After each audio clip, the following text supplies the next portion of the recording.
आखिर ऐसा क्या कारण है कि हजारों मंदिरों की रक्षा एवं जीर्णोद्धार के बाद भी राजा मानसिंह भारतीयों के आदर्श नहीं है?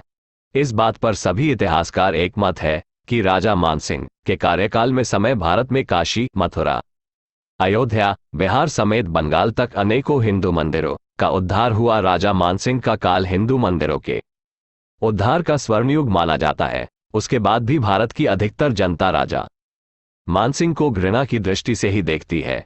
देखिए कितनी रोचक बात है ना, एक व्यक्ति जो हजारों लाखों मंदिरों का उद्धारक है लेकिन भारतीय जनता का प्रिय नहीं है। भारत की जनता राजा मानसिंह से घृणा क्यों करती है, इस बात को कड़ी जोड़ते हुए समझना होगा। 1192 ईस्वी का समय था जब मोहम्मद गौरी ने पृथ्वीराज चौहान को पराजित किया। 1194 ईस्वी तक मोहम्मद गौरी की सेना कुतुबुद्दीन के नेतृत्व में काशी तक पहुंच गई, पूरे काशी को उजाड़ दिया। 1199 ईस्वी तक तो बख्तियार खिलजी बिहार के नालंदा तक पहुंच गया। 1200 ईस्वी तक अफगानों ने भारत में पूरी तरह पकड़ बना ली। यह अफगान शासक तुर्की के खलीफा को अपना सर्वोच्च शासक मानते थे। भारत में समय के साथ अफगान सरदारों में भी फूट पड़ी और प्रत्येक सरदार ने अपनी अलग अलग सल्तनत बना ली। अफगानों तुर्कों की जो नई सल्तनतें बनी थी वैसे तो यह अनगिनत थी, लेकिन जो प्रमुख शक्तिशाली सल्तनत जो थी, जैसे पश्चिम में गुजरात सल्तनत, उत्तर में मालवा सल्तनत, दिल्ली सल्तनत, पूर्व में बंगाल सल्तनत, दक्षिण में बहमनी सल्तनत, और यह सभी सल्तनतें अपने आप में सुपरपावर थी। गुजरात सल्तनत के पठानों ने 1472 ईस्वी में ही गुजरात का प्रमुख तीर्थ द्वारिकाधीश मंदिर मस्जिद में बदल डाला था। इसी गुजरात सल्तनत के बहादुर शाह ने मेवाड़ पर आक्रमण किया, जिसमें रानी कर्णावती जी को जौहर करना पड़ा। बंगाल सल्तनत तो गुजरात सल्तनत से भी कई सौ गुना ताकतवर थी। 200 आधुनिक तोपें उसके पास थी, 2 लाख से ऊपर सैनिक थे। ये बंगाल सल्तनत आज के जौनपुर से शुरू होती थी और बिहार, झारखंड, बंगाल आदि राज्यों से होते हुए वर्मा तक जाकर इसकी सीमाएं खत्म होती थी। इसी बंगाल सल्तनत ने उड़ीसा के मंदिरों तक पर हमला किया था, जिसमें कोरनाक सूर्य मंदिर तो तोड़ ही डाला। जगन्नाथपुरी मंदिर पर आक्रमण किया गया, लेकिन हिंदुओं ने यह मंदिर बचा लिया। इसी सल्तनत के दम पर शेरशाह राजस्थान तक में अपना झंडा गाड़ गया। भारत के बीचों बीच दिल्ली में लोधी सल्तनत, लोधी भी पठान बहमनियों से तो हिंदुओं को पेशवाओं के काल तक पढ़ना पड़ा। पेशवाओं के काल तक क्यों, आज तक हमें बहमनियों से संघर्ष करना ही पड़ रहा है।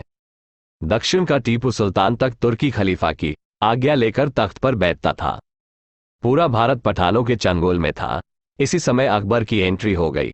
आमिर राजपरिवार ने मौका लपका और अकबर से ही एक के बाद एक अफगान सल्तनतों का नाश करवाया। सबसे पहले मालवा सल्तनत पर धावा बोला और अफगान मियां बाज बहादुर खान को मारा। उसके बाद मालवा में धर्म परिवर्तन का नंगा नाच एकदम बंद हो गया। कम से कम अगले 50-100 वर्ष अकबर की सेना की सहायता से ही श्रीमान सिंह ने गुजरात सल्तनत पर धावा बोला। गुजरात सल्तनत तबाह हो गया। एक और इस्लामी सल्तनत का सफाया इसी समय अकबर की सेना की मदद से ही राजा मानसिंह ने बंगाल सल्तनत का सफाया कर दिया। श्रीमान सिंह को जैसे जैसे लगा कि भारत भीतर से मजबूत हो रहा है, तो उन्होंने भारत से बाहर निकलकर आक्रमण करने की योजना भी बनाई। अफगानिस्तान गए। जिस तरह आज कश्मीर मुद्दे पर सारे इस्लामी देश एक है, उस समय राजा मानसिंह के अफगानिस्तान पहुंचने पर भी इस्लामी शक्तियां एक हो गई। उस समय तुरान नाम का एक देश हुआ करता था। आज के हिसाब से तुलना करें तो Tajikistan, Kyrgyzstan, Kazakhstan, Turkmenistan, Iran, Iraq ये देश मिलकर तुरान कहलाते थे। तुर्की भी इस गठबंधन का सदस्य था। अकबर का खुद का भाई अकबर के खिलाफ हो गया। इन सभी ने मिलकर राजा मानसिंह पर से घोर युद्ध किया, लेकिन सभी पराजित हुए। ईरान, अफगानिस्तान, इराक, तुरान, तुर्की, इन सबको राजा मानसिंह ने अकेले पराजित किया। उसी विजय का प्रमाण आमेर का पचरंगा ध्वज है। एकमात्र राजा मानसिंह का कार्यकाल ही ऐसा रहा जब भारतीयों ने तुर्कों को टैक्स नहीं दिया। प्रत्येक मुस्लिम शासक तुर्कों को टैक्स देता था। अकबर ने तुर्कों को कभी टैक्स तो क्या, भाव तक नहीं दिया। जिस इस्लामी तंत्र को पिछले 800 वर्षों की मेहनत से भारत में स्थापित किया था, राजा मानसिंह ने उसे अकबर की मूर्खता की सहायता से कुछ ही वर्षों में ध्वस्त कर दिया। राजा मानसिंह जी के बाद मराठों का उदय हो गया। इधर मुगल सत्ता में तुर्की घुसपैठ हो गई। भारत समर्थित दारा शिकोह के स्थान पर तुर्की समर्थित औरंगजेब बैठ गया। औरंगजेब के पतन के बाद पेशवाओं का उदय हुआ, फिर अंग्रेज आए और उसके बाद आया लोकतंत्र। इस लोकतंत्र में भारत के पहले शिक्षा मंत्री बने मौलाना अब्दुल कलाम आजाद। ये भारत के पहले शिक्षा मंत्री थे। भारत का पहला शिक्षा मंत्री अफगानिस्तान के उलेमाओं के खानदान से ताल्लुक रखता था। इस्लाम में उलेमा होता है, ये बड़ा ही बड़ा ओहदा है। कुरान शरीफ और हदीस की रोशनी में उलेमा लोग मुसलमानों को गाइड करते हैं और इनकी शिक्षा का स्थान होता है मदरसा।